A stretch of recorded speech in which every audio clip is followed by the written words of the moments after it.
setiap orang tuh pasti ada ujian di saat dia lagi hustle, lagi menuju puncak. Iya. Ada juga ujian saat dia lagi di puncak gitu, ataupun saat dia lagi ada segalanya. Kadang-kadang itu ujiannya nggak mudah gitu ya. Betul. Jadi aku sendiri mungkin pribadi ya, kalau aku dulu ngerasa karena dulu aku banyak diremehin orang, ketika aku sesuatu yang aku pengen itu menurut orang nggak bisa gitu. Ketika aku bisa, aku ngerasa kayak nih gue bisa. Nah kayak gitu tuh kadang-kadang ada sindrom yang juga aku ngerasa aku berlebihan pada waktu itu ya.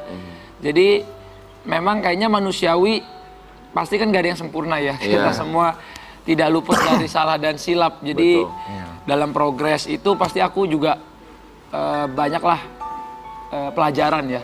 Tapi one day ketika nanti kita sudah di satu titik, kita akan ngerasa kayak kita sebenarnya dunia ini mau dibawa kemana sih gitu. Apalagi yang kita cari selain kebahagiaan gitu kan. Kebahagiaan bukan hanya misalnya jadi nomor satu ataupun yang terbaik, tapi bagaimana kita bisa bermanfaat ataupun bisa jadi kebahagiaan buat banyak orang juga gitu. Setuju. Tapi ini apa yang dia dikatakan sama Bang Atta ya, ini gue sedikit sharing. Jadi gue tuh ada sebuah perkumpulan pertemanan gitu ya, dan di satu malam salah satu teman gue yang cukup dekat gitu sama gue, tapi kita udah agak jarang nggak ketemu. Terus tiba-tiba dia tuh nepok gue terus bilang, lu tuh berubah banget Ren orangnya gitu sekarang. Dan di saat gue ditepok kayak begitu, gue tahu nepoknya dia itu tuh kayak dia tuh kecewa dan kesal gitu sama gue. Paham. Tapi itu di saat itu pun juga gue jadi kayak naik pitam karena kita memang tahu dan gue kenal dia gitu. Terus gue bilang, maksudnya berubah tuh apa? Nah artinya adalah yang gue mau kasih tahu sama dia bahwa lu tidak akan lagi ketemu sama Karen Delano yang dulu 10 tahun atau 15 tahun lalu yang lo kenal gue. Betul. Artinya adalah people change. Ya kan, dari kehidupan, dari level kehidupan, pekerjaan, tanggung jawab, dan kita bertemu dengan siapa saja. Pemikirannya pun berubah. Jadi apa yang temen gue dulu kenal gue dulu sama yang sekarang, it's totally different. Pasti, berbeda. Pasti. Tapi Atta ketika sekarang akhirnya sudah berada di posisi puncak ya, berada di posisi, kita harus bilang ini memang itulah yang terjadi. YouTuber nomor 1 bukan hanya di Indonesia tapi di Asia.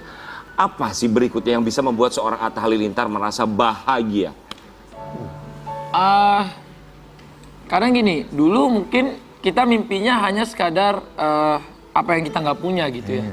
Tapi kalau sekarang kayak pengennya sesuatu yang lebih ke dalam hati sih. Kayak misalnya main sama anak, kayak punya keluarga yang bahagia sama istri.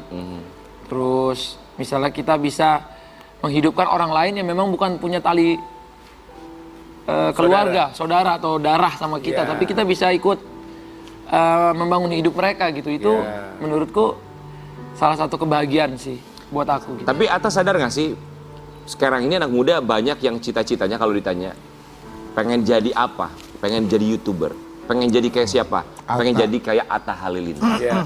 Banyak sekali anak muda seperti itu jawabannya.